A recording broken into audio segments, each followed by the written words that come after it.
Derechos y Acción, un podcast de la Defensoría del Pueblo de la Nación. Producido y realizado íntegramente por el área de comunicación para compartir diferentes temas de interés general y del accionar de la institución. Conducen Estefanía González Isola y Fernando Almirón.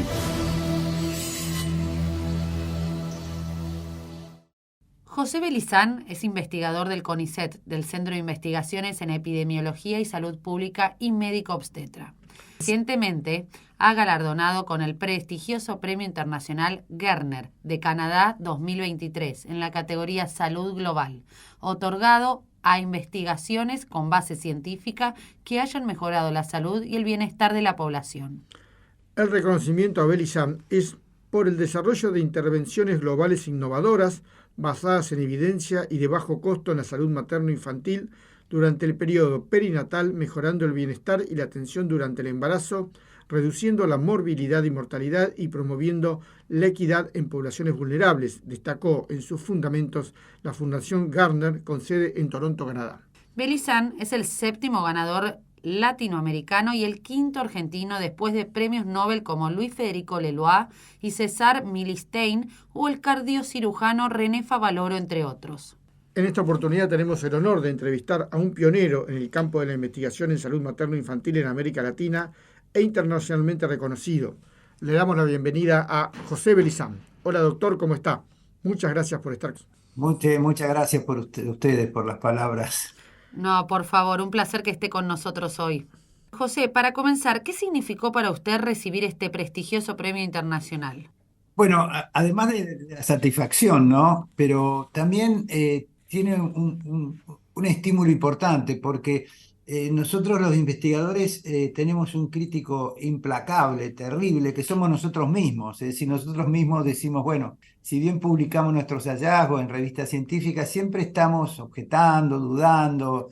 Entonces, la idea que haya sido reconocido a este nivel, una investigación que haya sido reconocida y hecha todo en Latinoamérica, ellos refrendan mucho que esto fue hecho en países de América Latina, todo eso es validar lo que uno hace, ¿no? Y eso es una satisfacción muy grande, sobre todo que el jurado de este premio es tremendamente estricto, así que sí, yo diría que eso ha sido el impacto más grande, ¿no? Refrendar el trabajo que hemos hecho a lo largo de muchos años y todos hechos en nuestra región, en América Latina. No, y además, por supuesto, ponerlo junto a figuras de la ciencia argentina, nombres como Leloir, Milstein, Favaloro, ¿no? Es decir, se llaman las grandes ligas, si fuera deporte, ¿no? Qué bueno. Doctor, quiero que nos cuente un poco de su trabajo de investigación, un poco la historia de sus trabajos de investigación y cuál fue el premio por el que fue ahora reconocido.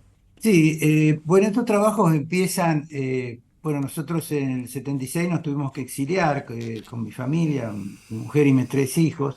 Y bueno, primero el exilio fue en México, pero luego conseguí un lugar de trabajo en un instituto muy prestigioso perteneciente a la Organización Mundial de la Salud que está en Guatemala, que es el Instituto de Nutrición de Centroamérica y Panamá. Al llegar ahí, bueno, como yo soy obstetra, trabajábamos en poblaciones indígenas, muy pobres, pobrecitas, realmente de extrema pobreza, pero me llamó la atención que una complicación del embarazo muy seria que solíamos ver en toda América Latina, que es la hipertensión del embarazo, también llamada preeclampsia, era muy baja en esta población indígena.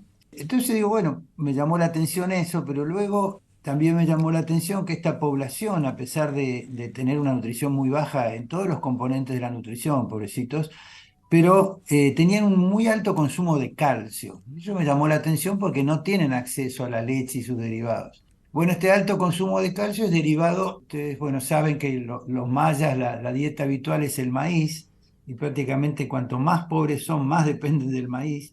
Y la costumbre maya es la noche anterior a llevar el maíz a la molienda, lo dejan con agua y agregan un trozo de cal. Este trozo de cal es para ablandar el maíz y ser más fácil la molienda. Pero el resultante es que absorbe mucho calcio y la resultante es que la tortilla de maíz, ahora estamos viendo también tortillas de trigo en la Argentina, que antes no las conocíamos. Sí. Esta tortilla de maíz tiene una alta concentración de calcio. Entonces digo, qué raro, dos peculiaridades. Una baja frecuencia de una complicación del embarazo, y por otro lado un alto consumo de calcio. Entonces surgió la pregunta, ¿habrá alguna relación entre estas dos componentes? Y empezamos una serie de estudios que ya llevan 30, 40 años, donde lo primero que hicimos en estudios en animales de laboratorio, y sí comprobamos por primera vez que la ingesta de calcio tiene una relación con la presión arterial, que es la base de esta complicación del embarazo. De ahí surgen una serie de estudios en humanos, hicimos estudios en estudiantes que estaban en este centro de Guatemala, y al regreso del exilio, ya en Rosario, en Argentina, hicimos el primer estudio que se hizo en el mundo de suplementar con calcio embarazadas normales, y ver que aquellas suplementadas con calcio tenían una más baja frecuencia de esta complicación en relación a embarazadas que recibieron un placebo. Esto tuvo una gran repercusión, fue publicado en una revista muy importante de Estados Unidos, ahí lo enviamos. Y bueno, y luego fue refrendado por más de 20 y pico de investigaciones hechas por otros investigadores del mundo que comprobaron lo mismo. Esto derivó después en que la Organización Mundial de la Salud, ya en 4 recomendaciones que han salido en estos años, hiciera una fuerte recomendación que toda mujer que tenga una ingesta baja de calcio debe ser suplementada con calcio durante el embarazo para prevenir esta complicación llamada preeclampsia o hipertensión del embarazo. Claro, esto ya Eso es es, un, como quien dice, una contribución de su trabajo a reconocer a nivel internacional y mundial, ¿no? Es decir, es un gran paso. Sí, enorme paso, ¿no? Nosotros nos dio satisfacción cuando otros estudios en otros países del mundo replicaban nuestro estudio y encontraban lo mismo, y sin ninguna duda ser refrendada por la Organización Mundial de la Salud, ¿no?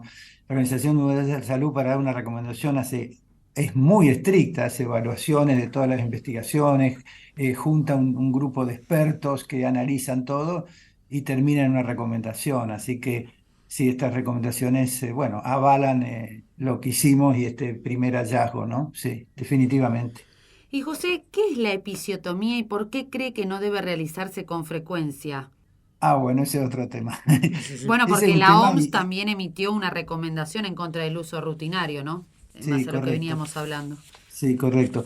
Sí, eso tiene también su historia, ¿no? Bueno, yo soy obstetra, y nosotros cuando estábamos en la época de entrenamiento, residencia, etcétera, etcétera, nos decían, bueno, toda mujer en su primer embarazo, sobre todo en su primer parto, debe recibir una episiotomía. La episiotomía es un corte que se hace entre la vagina y el ano de la mujer, y se decía que eso se hacía para que la mujer no se desgarrara en el parto. Claro. Bueno, eso la verdad que no le gustaba a las chicas Y no. embarazadas, siempre nos decían, ay doctor, el corte, ese, los puntos, mi mamá me contó, mi hermana me contó lo que duele, lo que Exacto. molesta, en esto y lo otro. Entonces nos empezamos a objetar, digo, bueno, ¿por qué lo hacemos? A ver, y buscamos la literatura científica, a ver qué justificaba hacer este corte en forma rutinaria a todas las mujeres. Bueno, encontramos que no había un aval científico. Había un famoso médico americano que escribió un libro, etcétera, etcétera, en los inicios del 1900, que decía que había que hacer esto, pero sin ningún justificativo, ¿no? Sin haber comprobado que esto fuera así. Entonces dijimos, bueno, vamos a ver, ¿no? Y hicimos un estudio en la ciudad de Rosario, en la maternidad Martín. También trabajó una maternidad en Neuquén. Y bueno, el estudio comprobamos que lo que se decía no era así, que la episiotomía, en lugar de prevenir desgarros, producía más desgarros y producía disconfort en la mujer, bueno, sí, sin ninguna duda, ¿no? Un momento tan especial en ese, tener ese dolor en una zona importante, la zona genital, comprobamos que en lugar de ser beneficioso era perjudicial.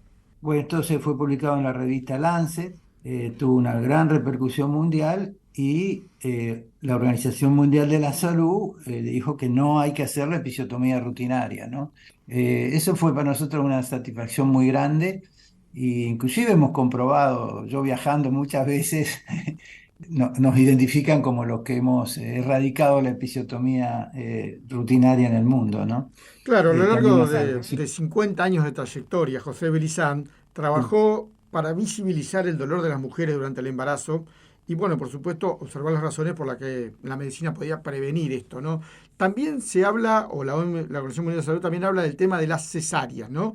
Y alienta que se reserve solo para los casos que es médicamente necesario. ¿Usted también opina al respecto así? Sí, sí, sí, ese es otro tema también que hemos Claro. abarcado. Sí, no, estábamos realmente y seguimos sorprendidos por lo que llamamos epidemia de cesáreas, ¿no? La cesárea se inició y las primeros realmente para salvar vidas, ¿no? En determinados momentos, partos obstruidos o partos muy complicados, la cesárea era un beneficio, pero lo que se vio es que se está usando de una manera indiscriminada y más de lo esperado, es decir, sobrepasa las indicaciones de cesárea, el número, las tasas de cesárea que estamos viendo todo el mundo. Bueno, no, ahí hay también una inequidad, ¿no? Porque los países de muy bajos ingresos, como del África subsahariana, hacen menos cesáreas de las necesarias y en países de Latinoamérica se hacen mucho más cesáreas de las necesarias.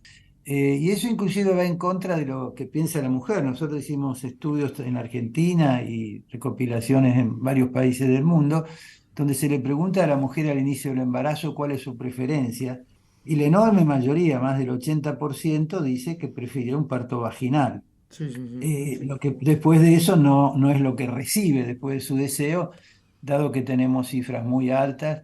Hay lugares en la Argentina, en la provincia de Buenos Aires, donde el 80% de las mujeres están recibiendo una cesárea, y cuando las cifras de cesáreas deben estar de 15 a 20%. Entonces, hay ahí algo que va en contra del deseo de la mujer y en contra de lo que debe hacerse, digamos, por cuestiones justificadas, ¿no?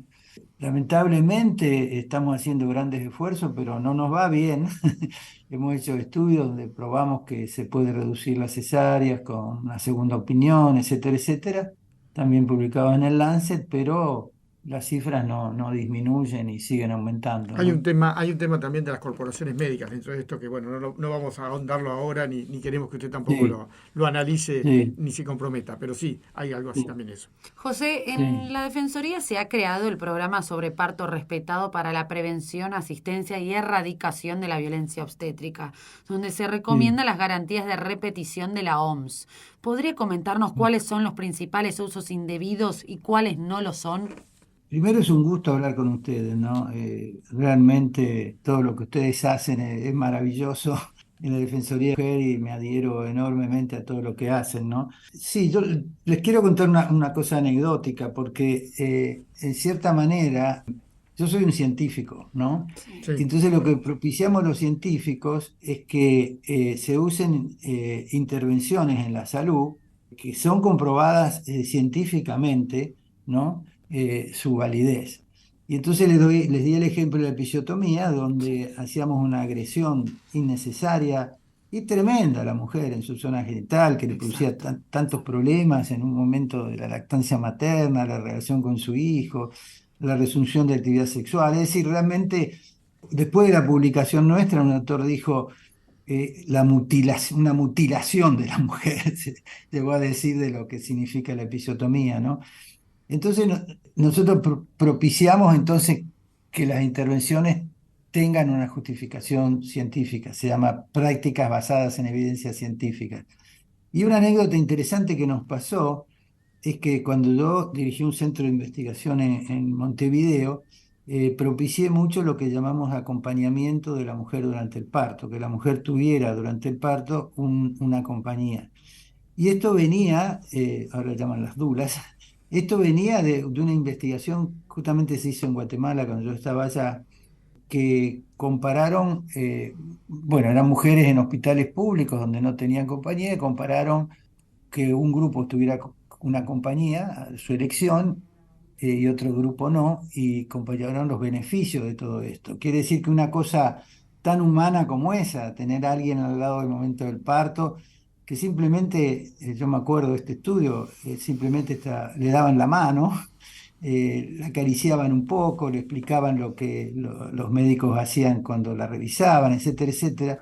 Solo ese efecto, que es afecto y cariño, significó beneficios. Tuvo menos intervenciones, menos cesáreas, menos uso analgésicos, mejor estado del recién nacido, etcétera, etcétera. Entonces, difundimos mucho eso y me llamaron del Senado, el grupo de mujeres del Senado de Uruguay. Les comenté esto y me dijeron, pero doctor, eso no es una cosa médica, eso es un derecho de la mujer. Y yo le digo, sí, me alegró escuchar esa Qué palabra bueno. por Sí, total. mujeres. Entonces de ahí surgió la primera ley que empezó en Uruguay y después, bueno, un senador no me acuerdo el nombre ahora, hace varios años de eso, de Argentina también me llamó, asistí y salieron las dos primeras leyes, que es un derecho de la mujer tener la compañía durante el parto. Y ahí surgen, afortunadamente, todo este movimiento que realmente me llena de alegría, de todo esto que usted dijo del parto respetado, etcétera, etcétera, ¿no? Como científico digo, bueno, tiene el aval de evidencias científicas bien comprobadas. Fíjese los estudios que les estoy ejemplificando, que llevaron tiempo, ¿no? Y llevó su tiempo este estudio de Guatemala, llevó su tiempo este estudio de la episiotomía acá en la Argentina. Así que, es decir, se une, ¿no? La parte de defensoría y con la ciencia, ¿no? Avalada por la ciencia, ¿no? Esa Seguro, es la parte que yo veo, ¿no? seguro. Nuestro.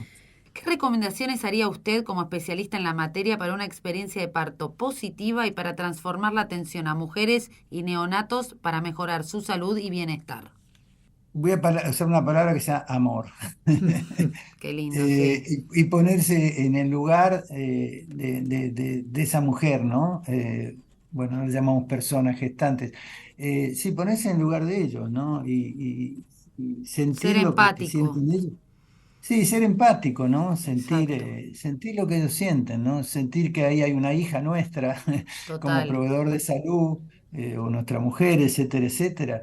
Y brindarle eso, ¿no? Ya Contención. le digo, el ejemplo de las dulas en Guatemala, que solo quedaban era amor, piel a piel, Sí, sí. la importancia de la piel, ya sea del proveedor, la piel a piel del niño con la madre, ¿no?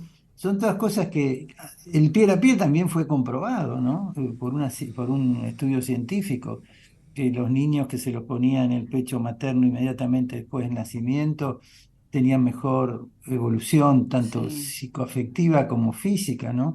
Entonces son todas cosas derivadas del amor que tenemos que usar la ciencia para decir el amor y ponerse en el lugar del otro es beneficioso en la salud, ¿no?